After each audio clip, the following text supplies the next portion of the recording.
Hi everyone, I'm going to show you a basic way to upload video and put it through PowerDirector 9, which all of you should be familiar with by now. This here is where anything that you acquire, the files will turn up in here. So there's some still images here that are just tests that they use. Over here is where you can preview stuff as you're watching it through, and down here is the timeline. And for those of you who've worked with Premiere Pro or Final Cut, the timeline is a little different on PowerDirector. It starts, the main one is at the top, and then you can add below rather than from the middle. When we acquire our pictures or our video, we don't want to acquire them off the card. We want to download it to our hard drive if we can. How we acquire that and get it into PowerDirector, we go up here to our file, we go down to import, choose the folder I want inside here, highlight all of them and then open them, and PowerDirector will open all those files in here. So say if we want this one, I'll drag it and drop it on the timeline here. Now it'll give you this aspect ratio.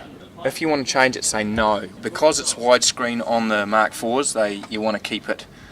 So if you wanted to add other clips, you can do so simply by dragging and dropping, and you add it to the end. So say we're happy with these two clips. This is virtually doing no editing. This is just to get it back to the office. Now we hit produce. Now it's very clear how we output this, and this has to be set up before you start rolling. We want to use MPEG-4s.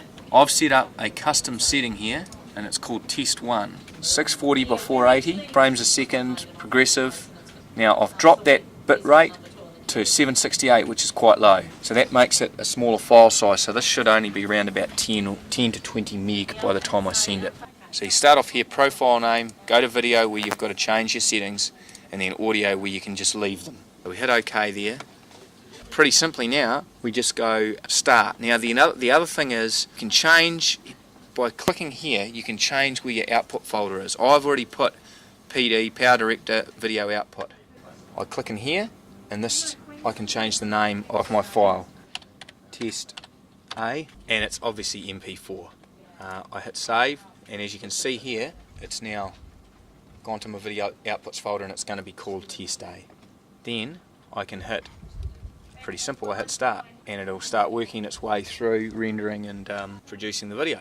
As we can see, I'm off the network, as I would be out in the field, and I'm connected via my Telecom T-Stick. I've checked my Gmail's up and running.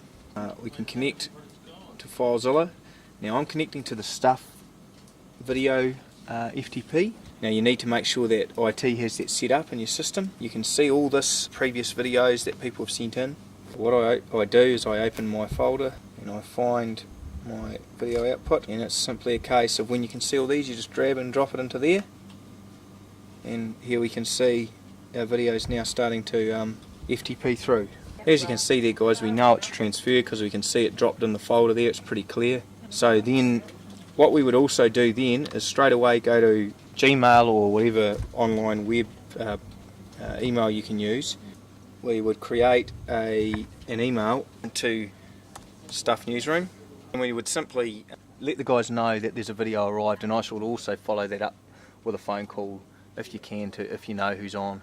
So that's the basics of getting a very, very raw, simple video to Stuff, one that one of our video editors can work on and sort of massage. So you know, things like breaking news, stuff like that, when you're on deadline, you haven't got time to you know, create your own masterpiece. You can go and send us some raw footage, and we can at least get stuff up online very quickly.